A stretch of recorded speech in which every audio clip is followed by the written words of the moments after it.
Welcome to Patch Day 39. It's been a while. Today I'm going to look at making a Karplus strong instrument, which is generally speaking a plucked string model where we use a noise source into some recycling delay or a delay with feedback.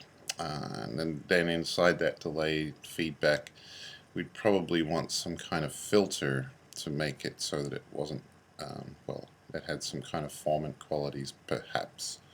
Alright, so to start off with, we can do our delay feedback using a tap in and tap out. And before I go on, we're going to then, after doing this in Max5, we'll look at doing it in Max6 and see how the Gen world can help us out to make a better sounding instrument. So here's a tap in with a tap out, yes. And we're going to just make this feedback by putting in some kind of 0.95. If you just wanted something really simple like this, without the filter in the inside, you could use the comb tilde object. That would probably be smarter, really. The advantage to using the comb tilde, as we'll see in a second, is that this delay feedback can only happen relative to the vector size. So there's other here. Should I stop talking and hook this together? So we're going to take that sound out. And then for my noise source, I'm going to use a click tilde, which puts out by default a single sample click every time you give it a bang. But you'll see on the help, if you alt click that click, that you have you can draw an impulse, which is probably going to create a more interesting sound, perhaps. So, yes, we can set the click impulse by drawing a shape there. And then to make the noise even more interesting, or the impulse more interesting, I guess I'll multiply that click by some noise, then that way it won't be quite so static. Multiply, just like you would if you plucked a real string instrument. You know, the impulse is never going to be the same. So we can stick that into our tap in. And what else? Oh yeah, so we're going to want to have something to control the pitch, maybe actually play this thing. So I'll get a K slider, and I'm going to trigger the bang for that click. So I'll put a button there to click that bang, and then we'll get the period of this oscillation here, this feedback delay, by doing M2F first, so we know MIDI is coming out of this keyboard thingy, and then we'll do the reciprocal of that frequency, which in milliseconds is going to be 1,000. Exclamation mark divided by is that reciprocal divide by action. So that should give us the period in milliseconds for that. Okay, so this all sounds good, I guess. Turn it on. Alright.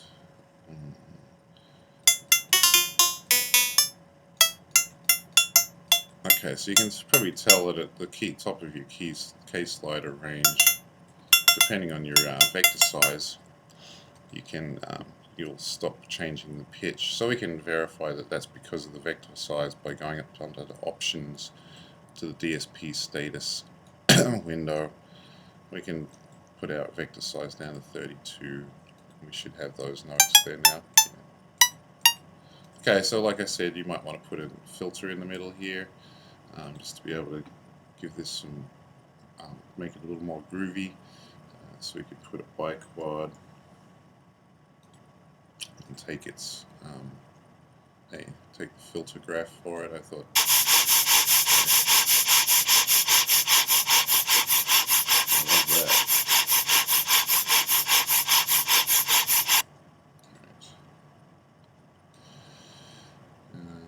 Yeah. Alright, so we can hook up the biquad and put that in the feedback chain right there. and maybe that'll make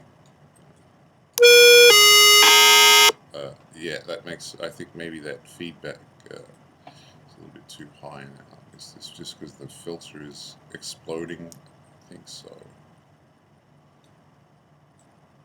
Let's try it now. Nothing. Interesting. Alright, so that's, a nice way to be able to control that, and give it maybe a bandpass filter to give it some more interesting sort of form and qualities. Yeah, so that's great. If you wanted to not run your entire CPU at a out by changing the vector size up here using the DSP status, so you'd have to have your if you wanted those higher pitches, you'd have to run everything in your patch at a lower vector size. Sorry. Another way around that it would be to use poly tilde, build a patch with that, and use the attribute vector VS, which will you can control the vector size of the patcher that's loaded into poly tilde, which would probably make sense for this because you'd probably want to make it a polyphonic instrument anyway. Alright, so let's move over to the Max6 world, which is right here. And Max6, I mean, we can pretty much start by doing exactly the same thing, except that I won't. I'm going to make it. We'll start looking at one of these. The whole world of the gen. Oh, hey. So gen tilde, and I'll just bring up the help for the gen tilde so we can get some clues as to what's going on.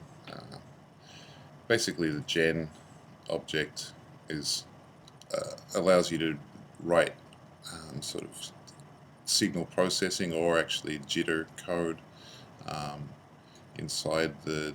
I think it's a different object for the jitter gen side. It is indeed, but yeah, you can write code which in the signal side of things in gen is just all done on the sample rate with individual samples. So it allows you to get down onto the sample level, which, as we saw back there in our Max5 example, you're kind of a slave to the vector. And if you look through this stuff, you can see there's a bunch of quite poorly documented operators at the moment, but I'm sure that will change, as things always do. And then right here, we have something which is very similar under the delays tab, very similar to what we had going on before. If we play our drum file here.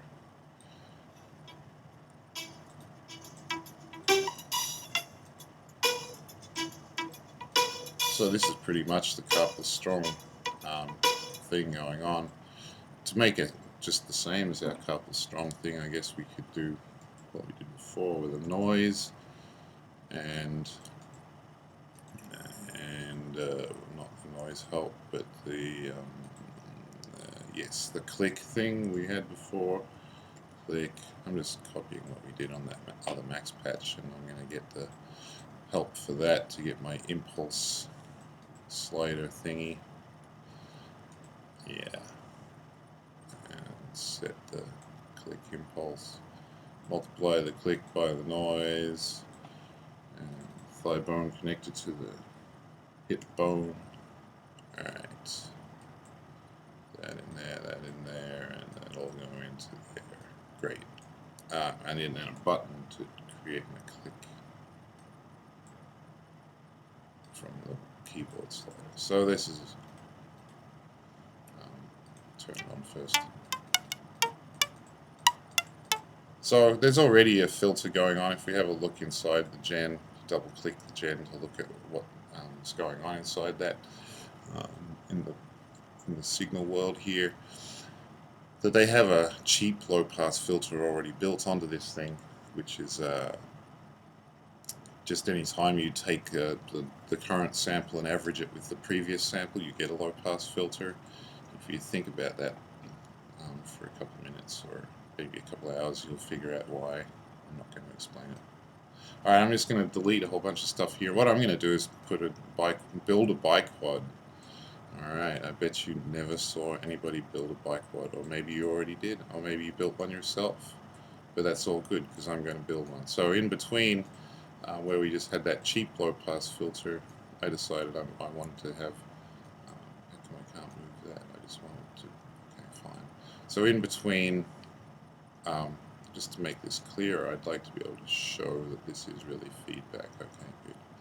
So in between the output of the delay and the input of this clip, I'm going to build a bicod filter. So if we look at, I mean, the first place to start maybe is to actually, well, we can't, we could try, that's just for fun.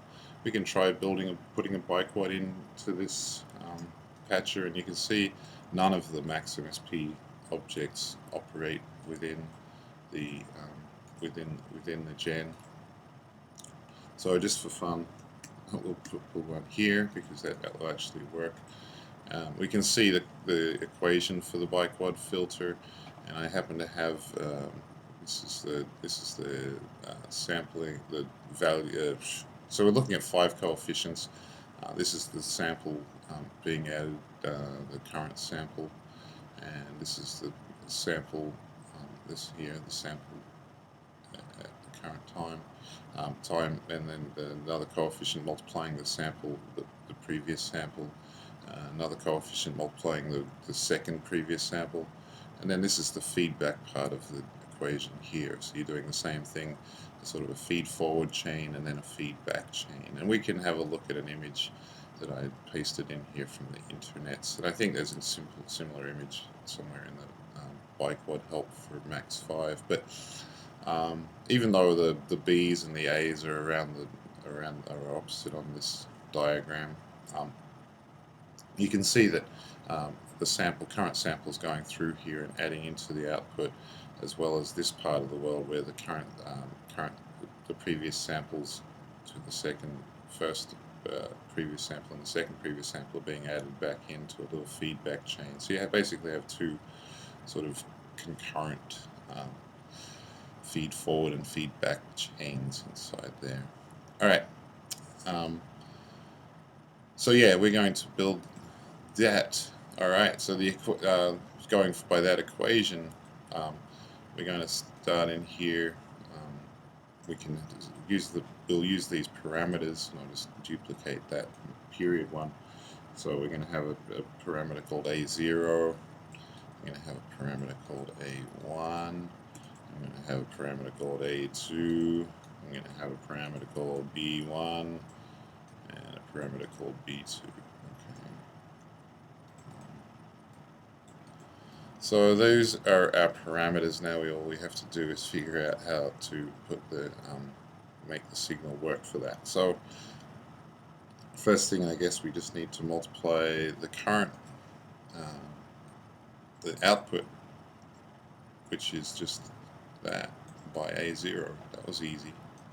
And we're going to add then a delayed copy of that output, which I suppose we can use the delay. It's going to be delay, and you give it an argument for the maximum delay time. And since we only need a maximum of 1, that works for me. Right, so that's going. I think we need to give it a constant. I'm not entirely positive about that, but since the argument 1 in the delay only sets the maximum delay, I think you need to also give it a constant to actually give it that delay time. So there's our delay in there, constant 1, it's a delay of 1 sample, and we're going to multiply that by our parameter A1, and then keep this thing moderately sort of readable. We can add those two together. Okay, so we've gotten this far in our equation. We've got an A1 for the sample -1. We need the sample -2. I suppose we could just delay the delay. Actually, let's grab all of that because we can delete that. We need to grab all of this with the addition as well, because we are going to add those together. Alright, so our A2 parameter is going to multiply the delay by 2 samples, so we're delaying it by 1 and delaying by 2. And we can add those. That looks good. Next thing we're going to do is the feedbacks are part of this, which is not exactly the same. Because to do the feedback right here, we're going to need to use the history, because as with Max in the Max world, where you need to use tap in, tap out, history is the only way in this. Well, I don't know, maybe there's other ways, but as far as I can tell in the documentation, the only way to create feedback in the whole world of Gen.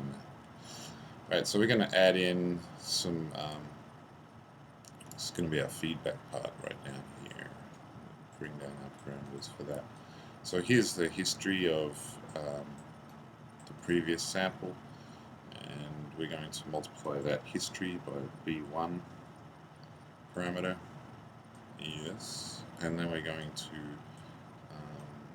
take a second delay, so it's going to be the history of the history, and we're going to put that in there, and we're going to add those together. So it's all a big mathematical puzzle here. Here's the history of the history that's being added to the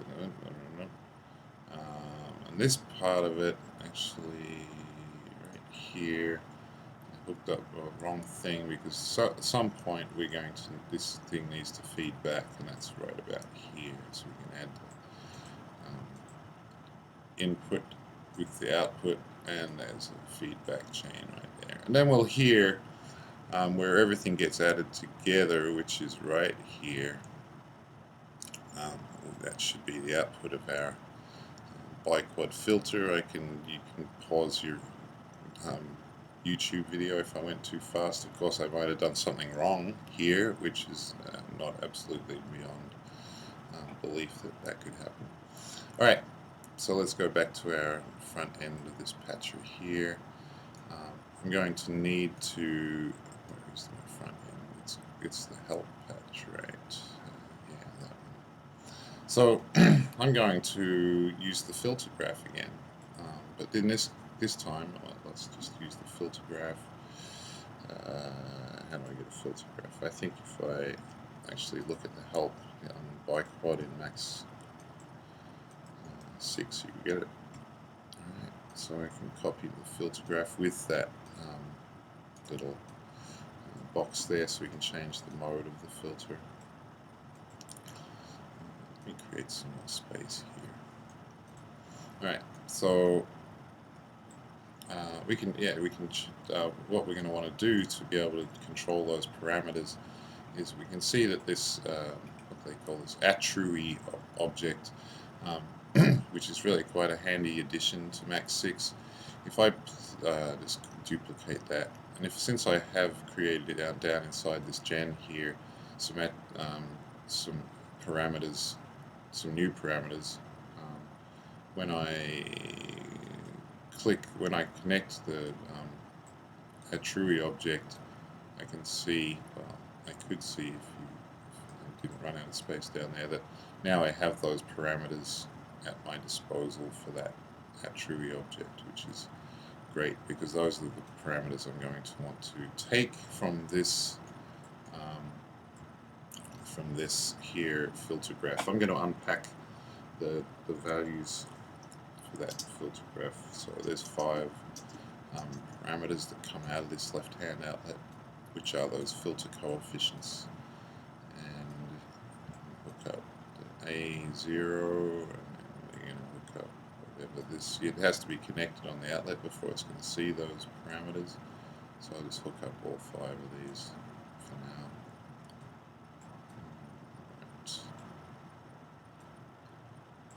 Right. And I can then assign each one of these. So A1, so to A2, this one to B1, and this one to B2. Okay. And each one of those is going to be, wow, this is really small little world to work in. So each one of these can be controlled by one of the outlets of the unpack. The only difference is for these last two over here, since in my my home built biquad I'm using the addition of these feedback network bits. And if we look back at the biquad help, which I now just closed, I think. I have closed it. So the biquad help again. If we look at that equation, you can see that it's supposed to be the minus B1 minus B2. So we'll just multiply those values here by -1 to get that negative action going on. So new object, multiply that signal, multiply it by -1 with the float. We should be getting close now to actually having this thing working. Yes. We could draw an impulse, I guess, something like that. And if my feelings are, if I trust that things are working, I'll turn them on back. Alright, so that's maybe too much feedback on that.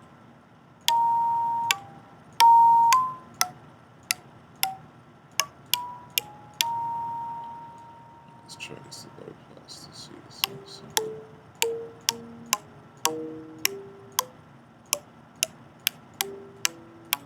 Anyway, that seems to be working, so that was the patch day number 39. We got some feedback. Yeah, maybe we need to put back some kind of attenuation in there. I didn't think we were getting that much feedback before, but there you go. So anyway, yeah, that was the patch day 39, and now this thing's clipping out to maximum. So yeah, put some kind of multiply by less than 1 back in here if you want to stop that from happening. I can do that right now. Multiply. Let's put it in high numbers so we get that maximum bang for the buck. Alright. Yeah, you could do that if you wanted to avoid that whole explosive action. Alright. I think that's pretty much it. Let's see if that goes away now. But anyway, so yeah, you get some interesting, form and cone qualities depending on how you set this up. All right, yeah, that was 39. I'll see you in 40. Bye.